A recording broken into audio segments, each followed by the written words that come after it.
Shalom, shalom, Israel. First and foremost, I want to give all honor, glory, and praises unto YAHAWAH, YAHAWASHI, double honors to the elders and apostles, great millstone, shalom to my Akim, diligently waiting to be delivered from this final captivity. This brother Kawal coming at you with another lesson. John chapter 15, verse 7. If ye abide in me, and my words abide in you, ye shall ask what ye will, and it shall be done unto you. Okay, so today's lesson was inspired by this lesson right here, and I forgot the second. Oh, never mind. I remember now. This was inspired by this lesson this brother had uploaded, and the funny thing about this is that I've heard this saying before. I've heard people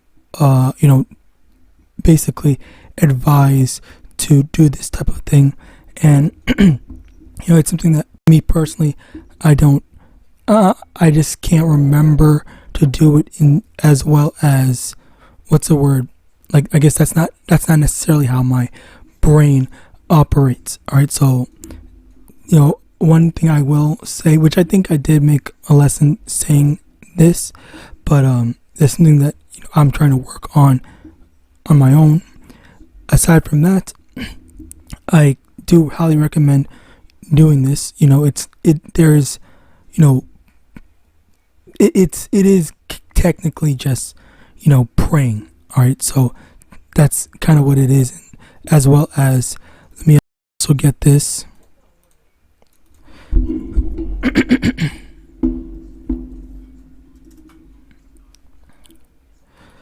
In I think it's Peter.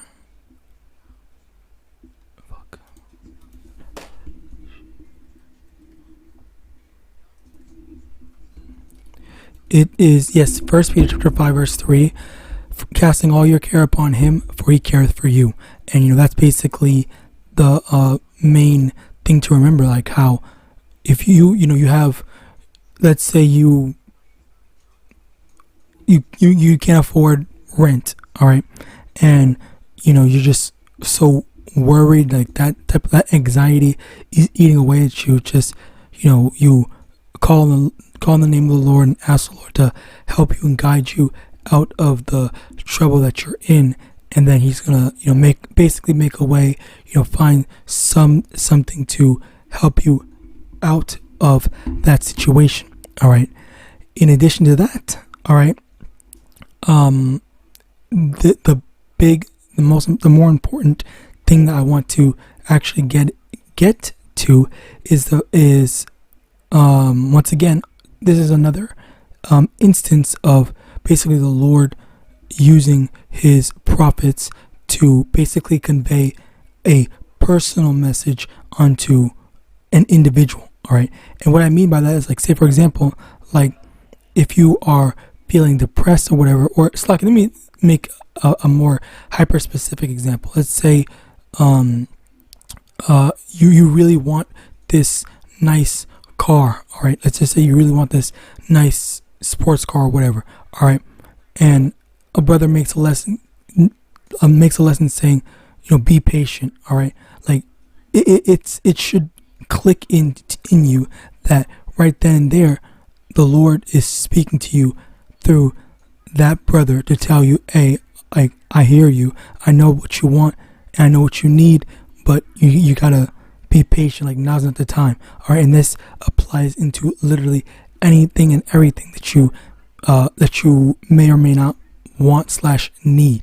All right, so as a result of that, like this is another aspect of just how important it is for us to be making lessons and attempting to edify the lost sheep. All right, and it's like not even just the lost sheep, but the brothers are in this truth that are enduring. All right, so 1 Peter chapter 4 verse 11, if any man speak, let him speak as the oracles of Yahweh. If any man minister, let him do it as of the ability which Yahweh giveth, that Yahweh in all things may be glorified through Yahawashi and Mashiach, to whom be praise and dominion forever and ever. Amen. And that is an example of what happened here, where this is what inspired me to do this lesson. A brother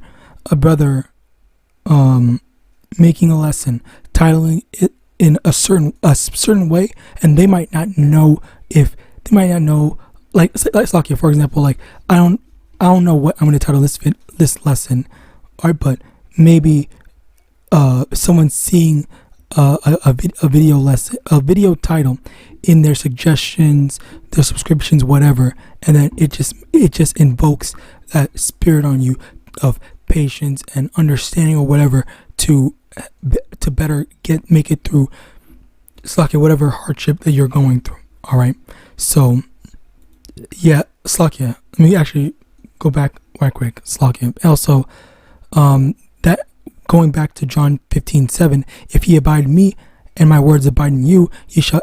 So this is the thing. There are Slakia, not they are, but we as followers of YAHAWAH, all right.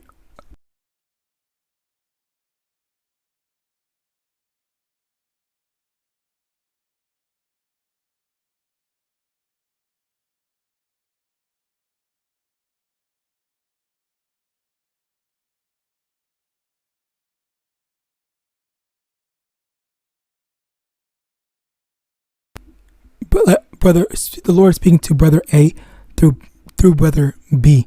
All right, that's based, and that's where these types of instances happen. Where I've seen brothers say on certain lessons, obviously not this right now, but in certain lessons, like hey man, brother, like this was exactly what I needed to hear, like the water for the lesson and all this stuff, and that's the type of thing where Yahawashi is speaking to us through his oracles, who and as well as his prophets. Now let's actually search up the definition of the word oracle. Oracle, a priest or priestess acting as a medium through whom advice or prophecy was sought from the gods in classical antiquity. And basically we take what we need, and in this case it's just a priest acting as a medium, all right, and the medium being whatever brother who is making a lesson, all right, to give advice / prophecy, all right, from Yahawadah, right, in this case Yahawadah, but it says gods, as in like say for example a minister for any other type of god or something like that, like these Greek gods or something like that, as an example.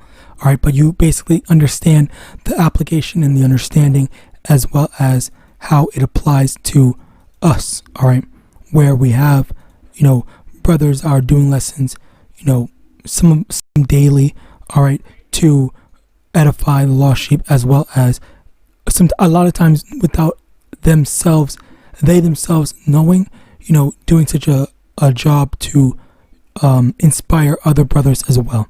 All right. Now 2 Corinthians chapter 4 verse 16, for which cause we faint not, but though our outward man perish, yet the inward man is renewed day by day. And this is the thing, even as we are going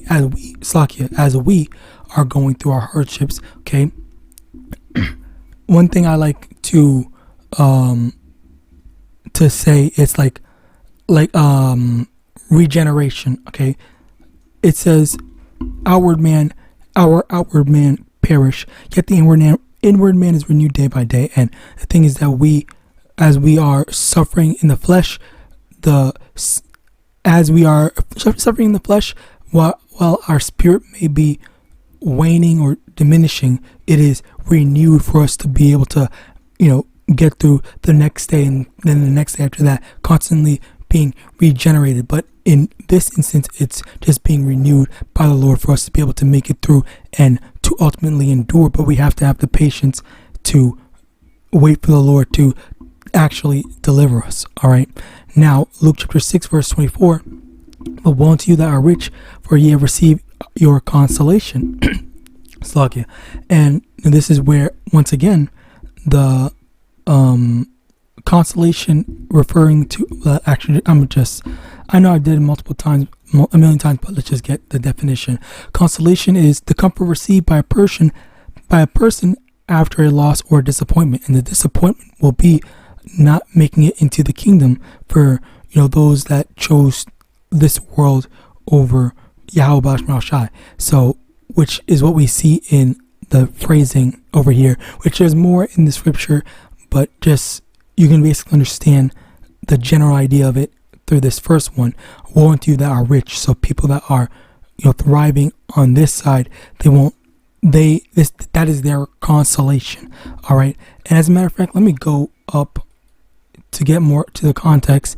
In Luke chapter 6 verse 21, blessed are ye that are that hunger now, for ye shall be filled. Blessed are ye that weep now, for ye shall laugh. Blessed are ye when men shall hate you, and when they shall separate you from their company, and shall reproach you and cast out your name as evil for the Son of Man's sake. Rejoice ye in that day, and leap for joy, and behold, your reward is great in heaven.